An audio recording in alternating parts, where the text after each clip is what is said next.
Good afternoon and welcome to The Joy is in the Journey. My name is Gina Colvario Krupka and I am a licensed practitioner as well as the spiritual director for the Greater Boston CSL. In addition to that, I am blessed to be on the prayer team here on this beautiful network. New Thought Media Network is absolutely a gift to the world where we give an opportunity for new thought to be broadcasted live with new shows every day that are absolutely free on YouTube as well as on Facebook. So wherever you're watching us, thank you. And tell people, let them know that there is good news here. So the joy is in the journey is actually just that. It's finding out how to get there. There are a lot of people walking through life that seem to be on that more like they're on a treadmill than it is they're actually going somewhere. It's the same stuff, different day, and they're not finding the joy. It's when I get to vacation, when I meet the right person, when I get the right job, when I've got this much money in the bank, when I lose the weight, when all the when. And I call that destination happiness. And the thing about that is when you get there, there's always another destination. You know, there's a lot of people that when you think about climbing a mountain, they're waiting to get to the top. And the truth is there is absolute beauty every step of the way. So I invite you to be present because all of your power is right here, right now. And know that joy is inherent. It is a divine quality that is always within you. So no matter where you're going, what you're doing, it is always accessible, regardless of circumstance. So that's what we talk about here. We have people that are in different modalities and different backgrounds that talk about just that joy and how to get there. And today our guest is just a blessing in my life. This woman is just incredible. She inspires me and she is pure love. You can tell from the pillows in the background. That's just one of my favorite words. It is, and she just exudes love. Betty Kornitzer is actually our guest. Reverend Betty is amazing. And she is a mother of 4, grandmother of 10. She practiced law for 23 years as a civil rights litigator and then as a divorce and family mediator. And then left law and went to seminary, of all things, which is, we've definitely got to find out that story. And she ended up going, you know, she was a senior minister for 10 years at Unitarian Universalist Congregation of South County in Peacedale, Rhode Island. And she retired in 2013 as a minister emerita for the Unitarian Universalist Congregation. And she found Science of Mind through Concordia Centers for Spiritual Living in Rhode Island. And she just fell in love with it. So she began attending and is now a licensed practitioner for Science of Mind. So I am going to introduce this amazing, and on one of the things she sent me, which I normally don't mention people's age, but some people it's a credit to them, so I will mention it. She's at the joyful age of 73, enjoying and exploring new adventures. And I mention that because she is so young-hearted. Her spirit is so light and free, and she is such a gift. So I've said plenty, and I'm bringing you in to join us. Thank you for being here, Reverend Betty. It is a gift to be here with you. How are you today? I am great today. Thank you. I am happy and enjoying lots of exciting new things coming my way. So, I'm very happy to be here with you today. It's really a privilege. Yeah. You have absolutely been a gift in my life. And one of the beautiful things about the show is that I get to take all of these wonderful people and introduce them to the world and let them know that there's so much negative stuff out there. You turn on the news, you turn on different things, and that's what their business is to sell the story. And people can get often lost in the mix of that. It can be disheartening. And, you are just a light. So thank you for being here today and shining that light with us. Well, thank you for giving me the opportunity. It has been a long journey to experience the light within myself, to really know it fully. And now I can really say, at this sweet age of 73, I can really say that I know that as my identity, that I am not embarrassed by it or shy about it. Everybody has it. It's just become the focus of my life and who I am. Yeah. It's amazing because somewhere along the line it became taboo, and it's not. Every day is a gift. For me, I learned that at a young age. My sister transitioned at a very young age, so it was one of those things for me that brought me to a place of appreciating life in a whole new way.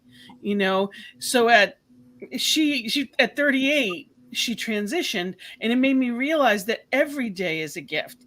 So at 48, you know what? I got 10 extra years. Isn't that amazing? Every day is a gift. That's how I look at it. And there's so many people worried. When we are in the right programming, we know that the rest of our life is the best of our life. There's nothing we've lost. That divine spark within us, you can see it shining in the background. That divine spark within us never went anywhere. It is as bright today as it ever was, but we need to remain connected to it. So, That's how do right. you stay so young? How do you keep that light and vibrancy, that love that you exude? How do you keep that? Well, I really have devoted much of my life to spiritual practices and spiritual seeking. Um, as you had mentioned, I had been a lawyer in practice for 23 years. And I did good work. I did good. I did civil rights litigation. And then as the children came along, I had to do less active work that way so that I'd be around the kids more. And so I started a practice in mediation. And it was great work. It's dispute resolution. It's bringing warring parties into a place of peace, What a into gift. yes, a place of communication. And it was very, very powerful. It was a powerful experience to take people and help them to reach understanding and agreement together. However, it did involve a lot of legal stuff. Yeah. It did involve a lot of business negotiation, a lot of taxation issues, all of those things, which honestly didn't light my fire. Um, so, what happened was I was already a seeker. I was studying A Course in Miracles. I was having a prayer partner in the morning, and I would be sitting with people in the office, and I would be a closet prayer. I'd be praying in the closet. They wouldn't know. I'd be looking at them and I'd be praying for them and praying and like sending love energy between them. And, you know, it worked because energy works. And I was good at what I did. But I knew I wanted to come out of the closet. I knew, I wanted to be able to say, can we pray? Can we open our hearts to this matter? Can we just be one on one here? And I couldn't do that in the setting in which I was working at the time. So after a few months, I mediated for 10 years. But after a few months of really feeling a strong pull elsewhere, I came home and I said to my friend, I can't do this law anymore. And she said to me, well, what makes your heart sing? Oh, I said, that's easy. That's God. And she said, so what are you doing about it? That made me think. That made me feel. What am I doing? What action am I taking? What am I saying yes to? And that's kind of become a motto in my life. What am I saying yes to? Yeah. So Which is, so you started seminary. 6 months later, 6 months later, I was in seminary. How wonderful. Yes. How wonderful. How did your family react to that? Did they think you'd lost it? Yes. My kids were, proud. I was a lawyer before a lot of women were lawyers. Yeah, there were 8 women in my law school class of, I think, like 180. Wow. Yeah. And they thought it was really neat that mom's a lawyer. Mom's a minister? Not so much. Think about that. You were one of 8 in 180. That's frightening when you think, and at the same time, you think of now and where things are, how far in one lifetime it must be like night and day for you. Oh, yes. Well, every day is a fresh new day of surprises, and that's really the truth. Isn't that the truth? And more, especially with new thought, I am learning more and more that what I seek is seeking me. That's Isn't a that the line truth? from a Rumi poem. Yes. What you seek is seeking you.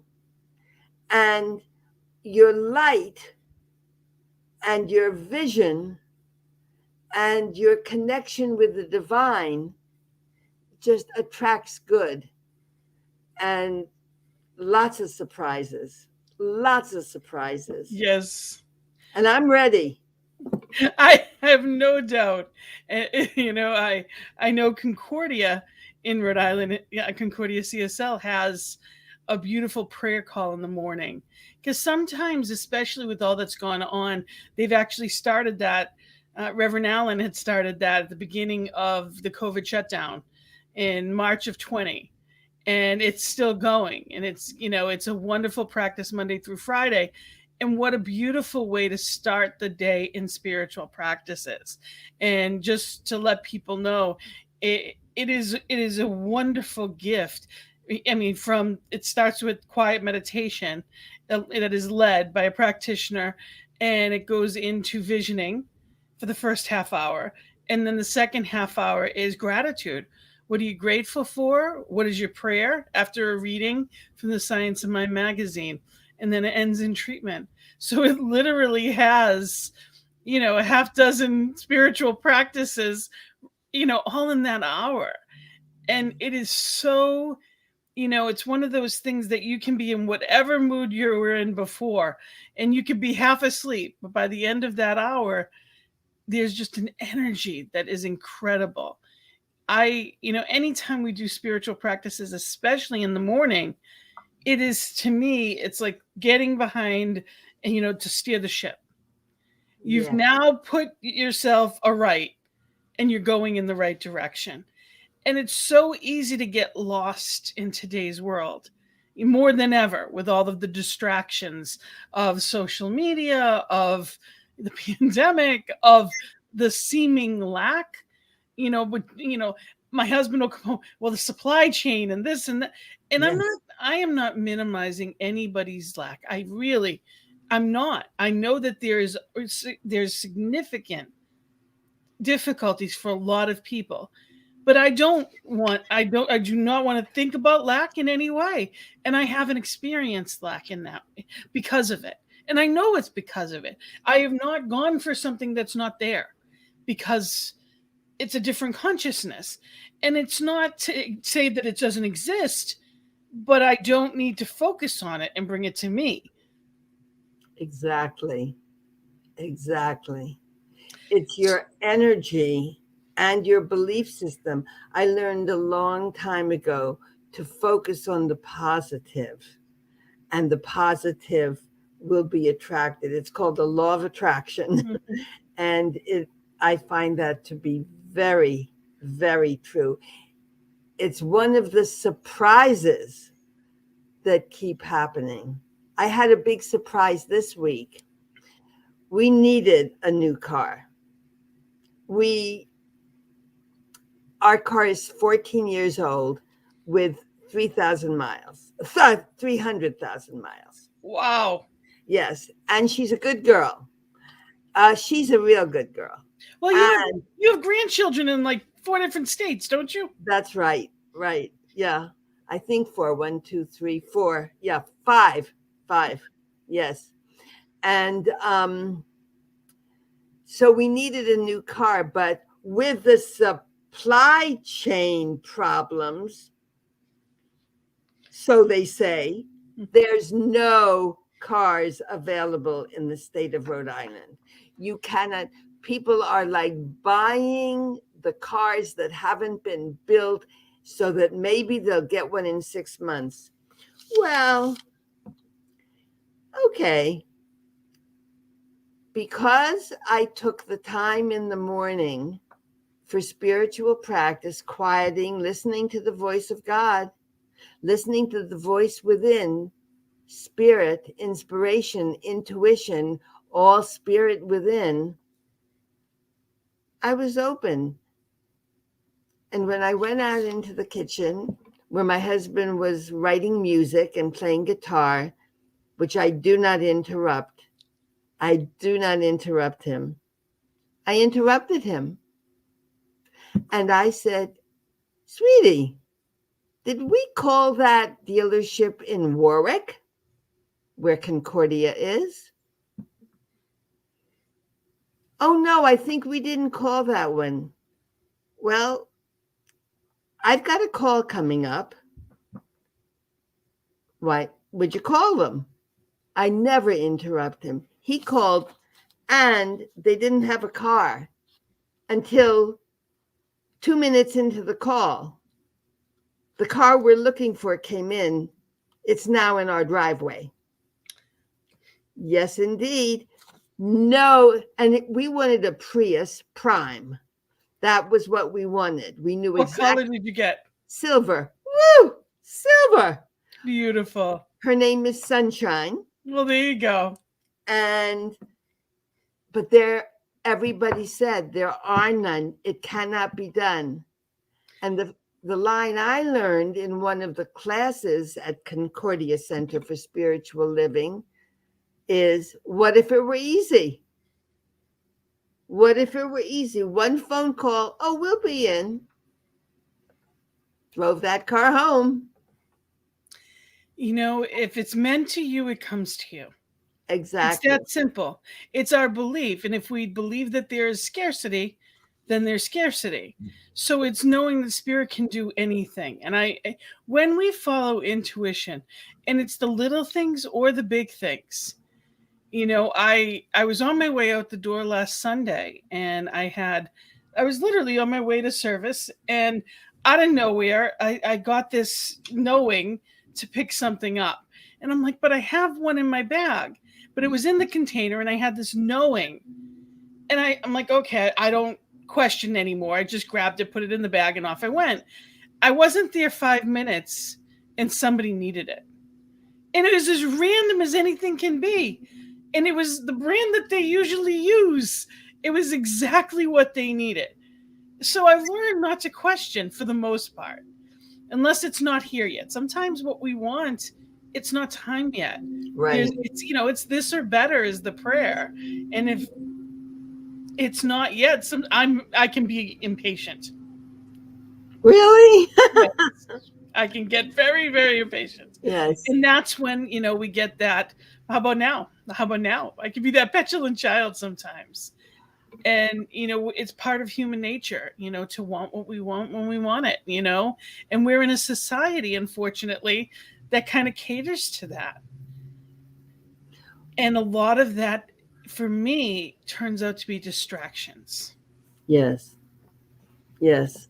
So, can you tell me about your path in practitioner?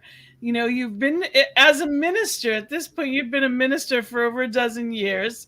You've run a huge congregation that you helped really build from nothing. Yeah. And, here you are, as humble as can be, taking a step back, and you decide to go into the practitioner studies.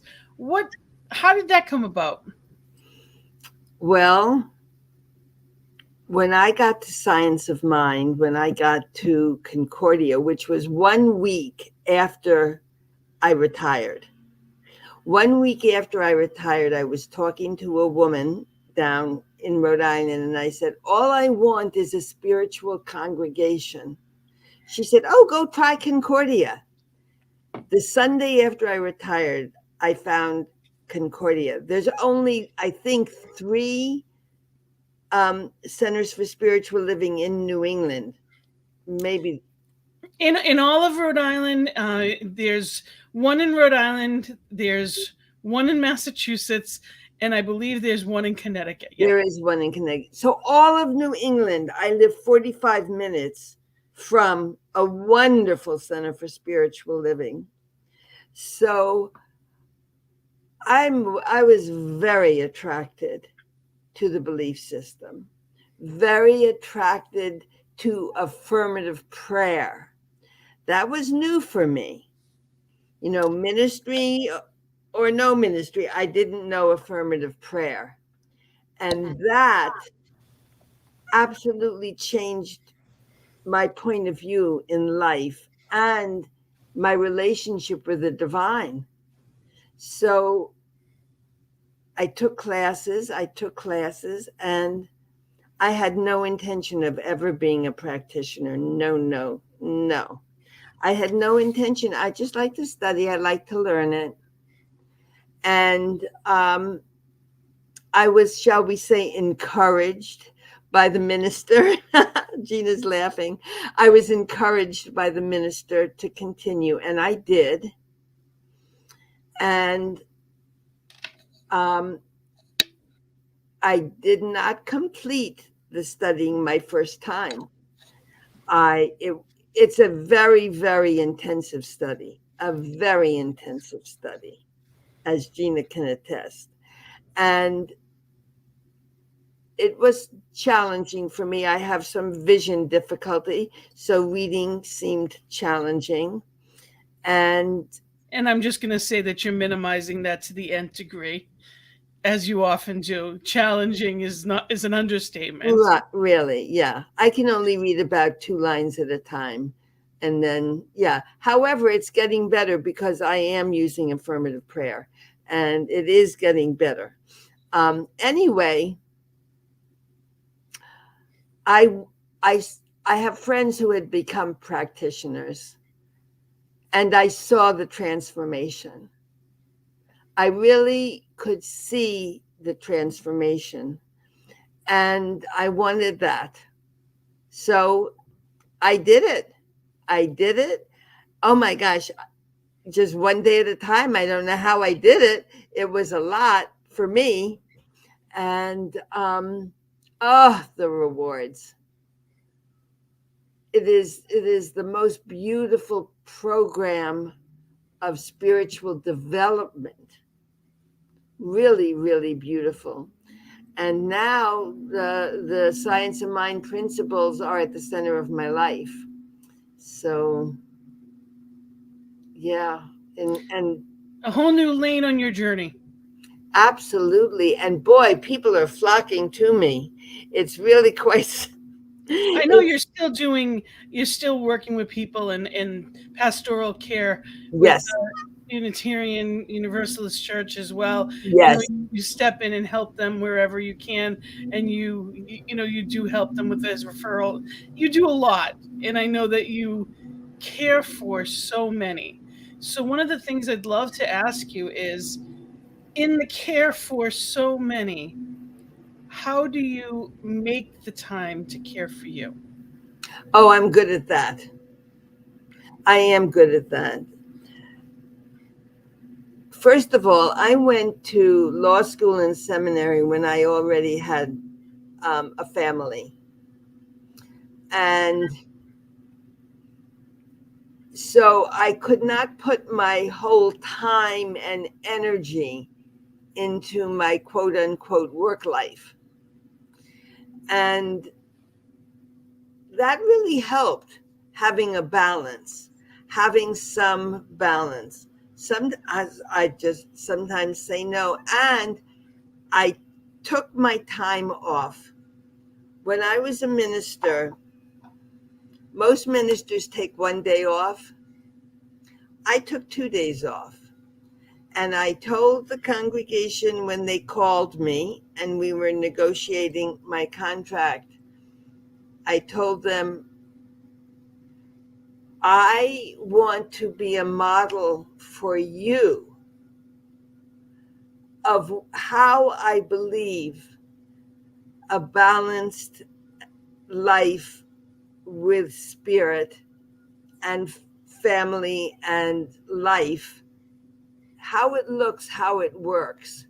And they told me that that was one of the best things I ever did. I gave them permission.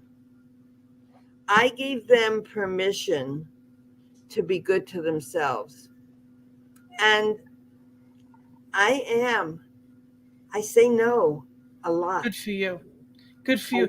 It's so important, especially right now. We're at a place where, the pace of life, we're in a society of bigger, better, faster, more, Yes. and it's the pace gets faster and faster. And in truth, I need to be centered, or I'm going to react and not act appropriately. And to be in that loving space where I would choose to live from, I have to take care of me first. But I wasn't raised that way. I was raised that self care was selfish. Taking Yes. time and putting me first was selfish. And that's why a lot of ministers, especially, burn out, because, a lot of ministers are, they're constantly caring for others, and it's in every other direction. And I've been in ministerial school and I've heard that repeatedly, that a lot of people, you have to make sure self-care is at the top of the list, because otherwise you burn out. And that's why a lot of ministers don't stay in ministry, is Yes. because they end up burning out.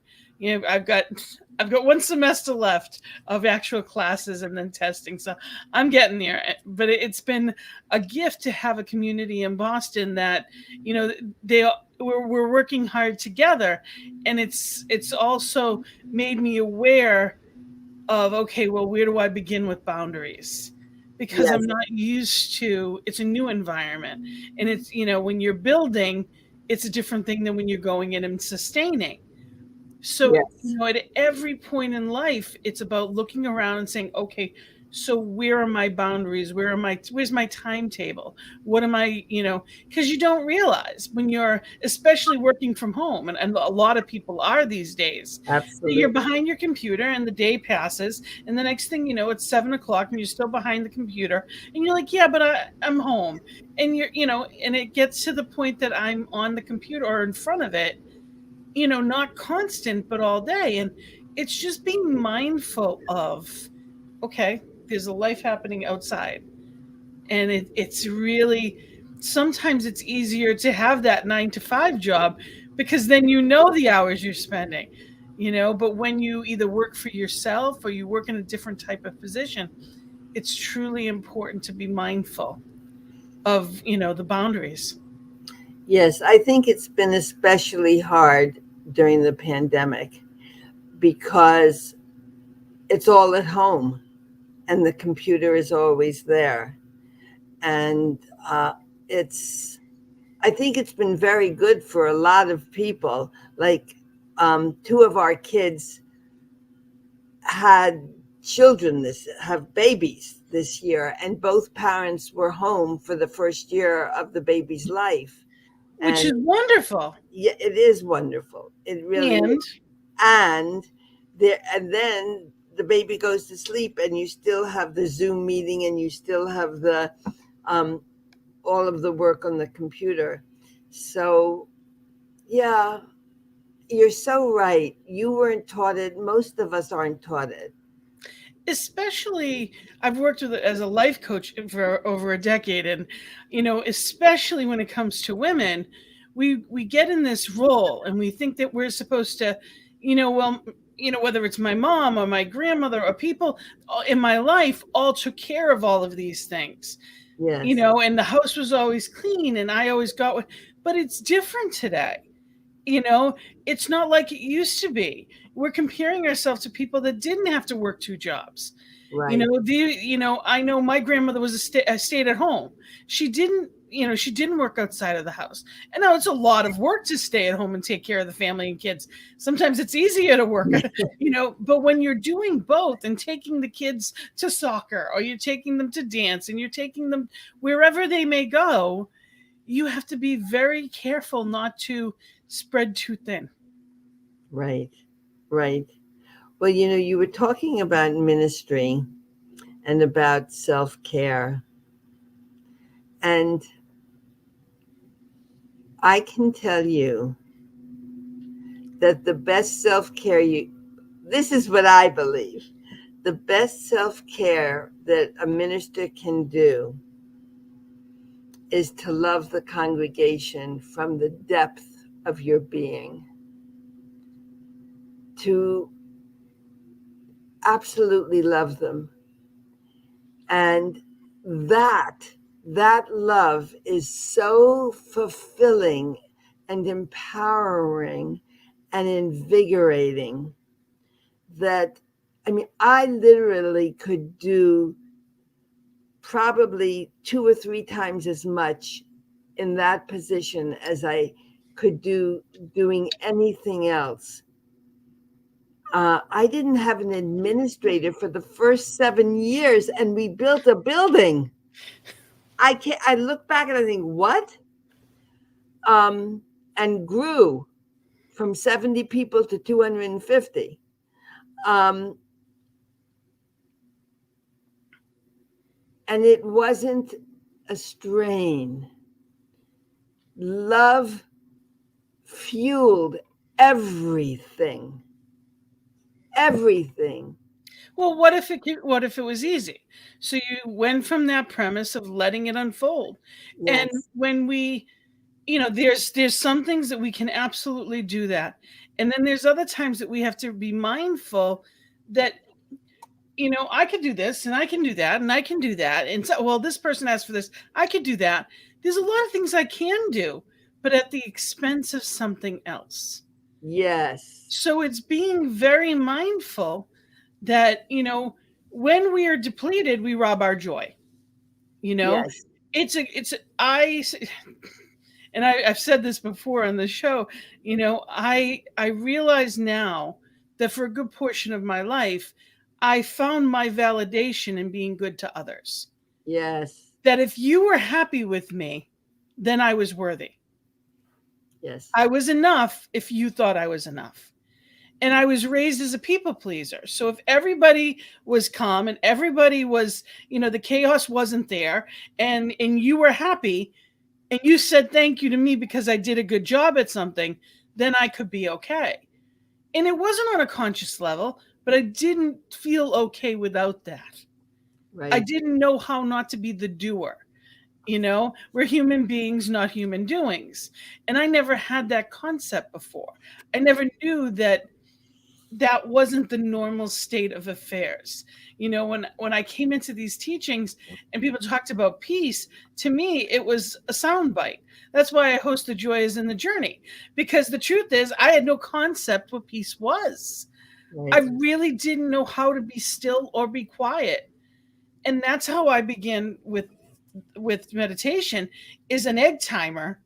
And literally 5 minutes in an egg timer was excruciating to me, just excruciating. So I started with 3 because that was the most that I could handle. Silence would be deafening.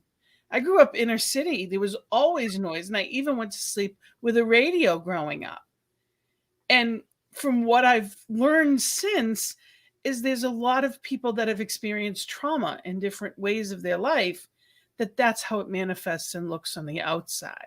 that the Yes. quiet and the calm isn't okay. So there's a lot of transformation that has happened in me, and I'm so grateful for it. And if I could go from that place of chaos to really loving the peace, then anyone can. How do you, in the midst of life when it gets busy and rushed, and how do you maintain your peace? Or even better, how do you find your joy? Yeah.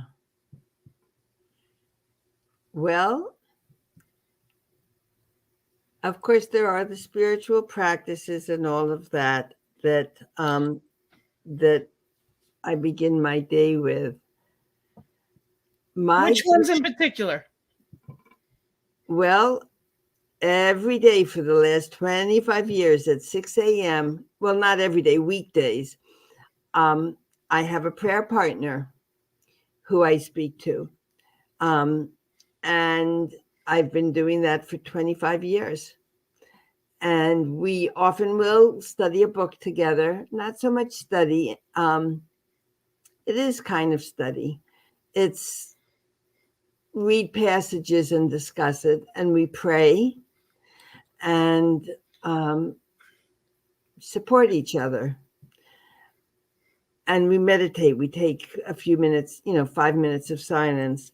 And then I either have the prayer call or another meditation practice that I do with my husband. So I start out connecting with spirit within. I do believe that I am made wholly, completely, 100% of God's stuff. That I joke and I say, I am God as Betty. I am manifesting God in form.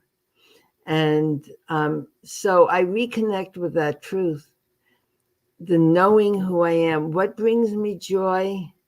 Knowing the truth of who I am and loving that person. Sometimes I'm not in a great place and I have to look in the mirror and say, I love you. I love you. I love you with all your feelings, with all your behaviors, exactly you. You are just right. So I've stumbled plenty, but stumbling is part of the journey. That's the deal. We do the best we can. Sometimes, that's the whole, truly you try to be and do the best that you can. There is no rule book that goes along with, kindness is the fallback, I believe. But in general, we need to remember that, everybody's doing the best that they can. Oh, yes. And I just remembered you said, what is it that brings you joy? Feeling true love in my heart feels very fulfilling. In the last few weeks, I've done a lot of pastoral care work, and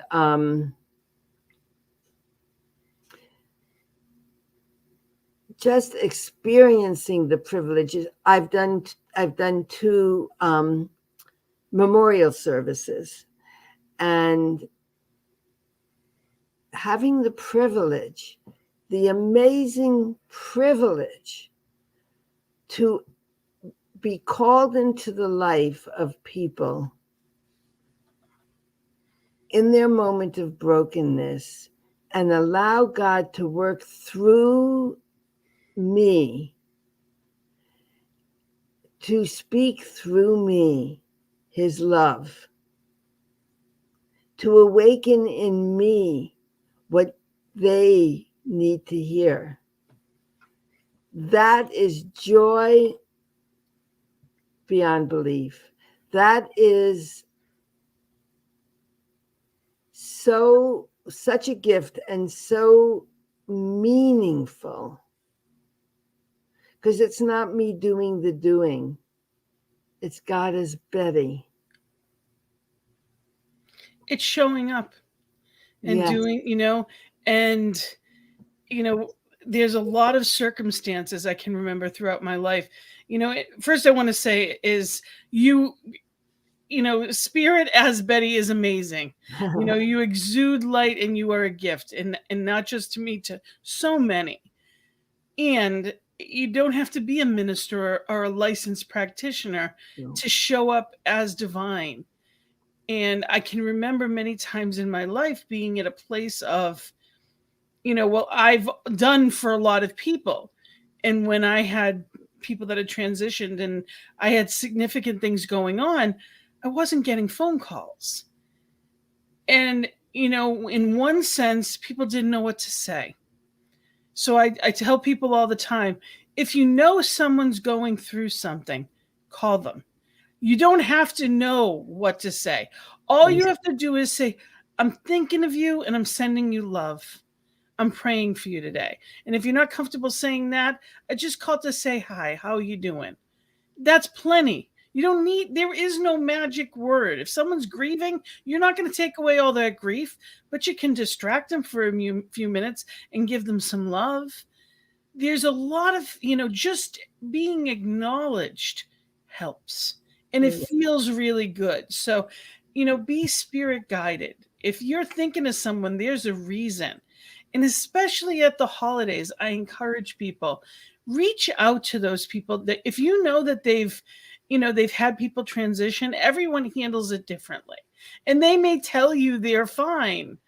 And, I think that those letters FINE can stand for a few things. Yes. So I've heard. I'm not gonna mention them on air, but the point is that we all process things differently, and it's so important. When it comes to grief, you cannot know until you know, and then once you know, you can't unknow. There are a lot of people that didn't have people at the table on Thanksgiving. There are a lot of people, I know people that didn't even go out for Thanksgiving because they were concerned for their own health. So there's a lot of emotions going on right now. And if you're thinking of someone, call them. Send a card. Even send a text just letting you know I'm thinking of you. Do the next right thing with it. Whatever that is, you'll be prompted. So one of the things that I came across was that they didn't know what to say, so they didn't. And the other was technically my fault. And I realized it years, into it all. And I don't mean fault like I'm mad at myself, but I was always the person that handled things. I was the person that would run things, or I would take care of the family and the people and everything. So no one ever thought I needed help because I was the one doing. And I can remember I created these relationships where I was the one that took care of. And I remember I had a conversation that I had been diagnosed, with cancer. And I had over a dozen tumors in my kidneys, and which is where, by the way, you hold grief. As I dealt with everybody else's stuff, I never dealt with my own. So, it's one of those things that it is what it is. And it was that experience. And I told my nephews. Now, my nephews at this point had lost 4 grandparents to cancer and their mom. And I told them, and I was so worried about telling them because there was so much in their life. And they're like, oh, we know you'll be fine. As if I told them I was going to the dentist on Tuesday. They're like, oh, you'll be fine. This is 2 major surgeries. And they didn't even care like the when of it. They were so sure that I would be fine and everything would be okay. Because, I'm Auntie Gigi, that's my name. So, because how could I need anything? I'd be fine. Everybody just assumes I will always be fine. And in one sense, what a gift that is to have people think of you with competence. In another sense, everyone needs someone sometimes. And I had put out this persona that I handle everything. And I don't even know what that word means anymore. But that's who I was raised to be, the person that didn't need anyone. And the truth is, we all do. So when I did, and people weren't there, I couldn't really get mad at them. Right. I created this. Why would they think otherwise now? So I encourage people, when sometimes it's easy to react and say, why didn't they call? Why weren't they there? I was there for them. I carried them through. Ask yourself, where is my part in this? And I know 12 Steps talks about that a lot, which is a gift, because it's true. What is my part in this? My part is, I created this environment. It doesn't change when I want it to. The rules of the game don't change according to what I decide on a different day. You're talking about self-reflection, asking yourself those questions. And I think that's such a very important part of the journey. Yes. Because if you are honest, if you develop honesty with yourself, it really shines the light on the true path and takes you out of all the stories you're telling yourself about, why didn't they do this? Why didn't they do that? Oh, I see my part. I never knew how to ask for help. I never knew that it was an option. I never asked myself, could I do this thing? I just did it. I didn't realize there were options. There were people that said no. When I first heard someone say they don't go to funerals, they can't handle them, or they don't like hospitals, they don't go to them. What? I really thought it was the most ridiculous thing I'd ever heard. They can't. What is that? Like, they're optional? Like, I never knew that things were optional because of how, we were raised in different ways. And I just never knew. So I always want to let people know, you get a choice in everything in life. We get choices. Yes, and there are many crossroads in life. And I think I said earlier, and something that I've heard from you here as well, kind of my motto has been, just say yes. Once you've done the discernment and something is presented, it's like you listening to the intuition and picking up that something and putting it into your bag on Sunday. You listen. You're listening to spirit. You're paying attention. And in life, I would say one of the tools that I wasn't even aware of that really carried me through the journey was saying yes. When I went to seminary, and at the time I was actually legally blind, so it was really harder for me than it is now. And everyone said, you can't do that. It's so sad that you can't do that. And I said, who said? Who said? I just said yes. And when you say yes, you attract all kinds of good. And it flowed. It took me 6 years instead of 3. And that is the truth. And that was fine. It takes what it takes. You're not going anywhere. Exactly. Saying yes. I work with a spiritual advisor. I've been talking to her every Tuesday for 27 years. And she said, Betty, you don't get it. People don't do this. People don't keep calling, because she's a tough cookie. She makes me look at myself like she did, yesterday. And anyway, it's a very good tool. And reflection isn't beating yourself up. It's a completely different thing. Exactly. Reflection it's witnessing. What am I witnessing? It's an awareness. There's no could, would, should. There's no guilt. There's no shame. All of those things that's not what we're talking about at all. It's simply being in that place of awareness, as the witness, as the loving witness. Because many of us will do the other way, do it the other way. I should have, would have, could have, and not enoughness that, is in No, our society. We are not talking about that at all. not at all. No, not at all.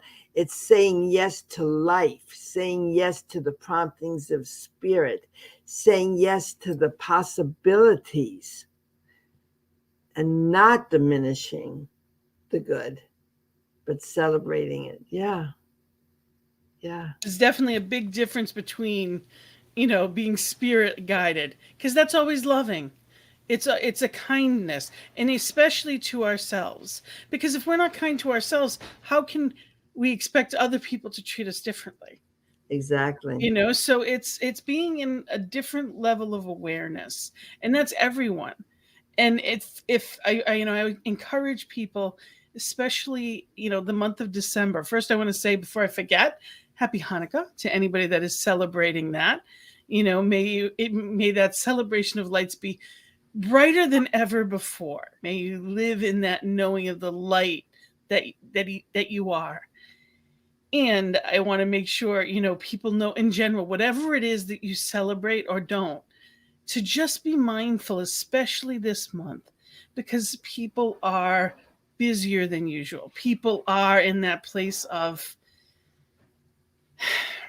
in a hurry, or there's tighter crunches when it comes to finances sometimes, because they don't have the money, or there's a lot of different, or they're in grief and it's masked as anger, because it's easier to be angry than it is to be sad.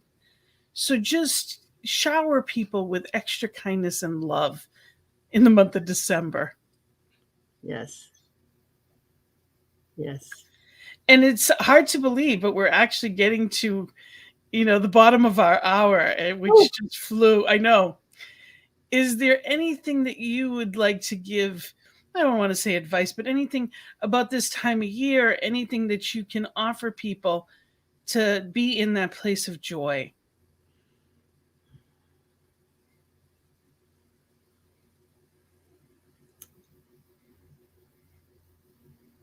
Well, this time of year can seem stressful with a lot of added responsibilities. And that little phrase, what if it were easy, can really just help things to flow. The nature of life is flow. The nature of life is grace flowing with ease. And in order to experience that, it's important to embrace it and kind of expect it. Not like I'm entitled to it, but this is what life is. This is what life is about. It flows. So instead of putting up obstacles, just putting up road signs that are pointing the way to exactly what you want, exactly what you need to do. And that those road signs are within. That's the spirit within, pointing the way for you. It's just paying attention. Yes. And we make it sound easy. And when we put it into practice, and it is part of our practices, it gets easier. So just be in that place, and in that allowing, and being spirit guided. It's just being in that place of the next right thing. Being centered in that next right thing, and allowing spirit as us to do whatever. The law is the doer. I love that lesson. That's right. In Science of Mind, we talk about love and law, and we show up as the love and let the law be the doer. It makes life a lot easier. When I let God be God, it makes life a lot easier. Yes. So, show up as love. And I am so grateful to be with you, Reverend Betty. Thank you. And you always do show up as love. And I am thankful for that. And I encourage you all to keep watching the network. Know that we are here because of people just like you. This beautiful network, ntmedia.org. You can click on, and there's a donate button. we are here and we continue to grow because of people just like you. Let people know that we're here, that there is good news out there. And if you have any questions or comments, ideas for shows, or anything that you'd like to know, you can reach out to me. I'm on Facebook, and my email address is gina@cslboston.org. Again, it's gina@cslboston.org. So no, we are here every day. Just as far as morning prayer, we do affirmative prayer, AM and PM. On the East Coast where I am, it's 10:15, and on Mountain Time, it's 8:15. So just wherever you are in the world, you can go accordingly. But we are here to pray with you live. Know that there's an entire team here that is knowing you're good. And we take any things that you need. prayer@ntmedia.org. Our team of ministers and practitioners are here to know truth for you. So again, that's prayer@ntmedia.org. So thank you, Reverend Betty, for being here. I wish you wonderful holidays. And I'm so grateful people got a chance to meet you and share your bask in your light as I do, and appreciate you. And I wish you beautiful holidays, as I wish for all of us, knowing that all is well. We're not in a place of scarcity. It's knowing that Spirit will guide us to whatever it is that we need that is meant for us. Yes. So holding that, I wish you all a beautiful day and a beautiful week. Blessings and love. Namaste. Namaste.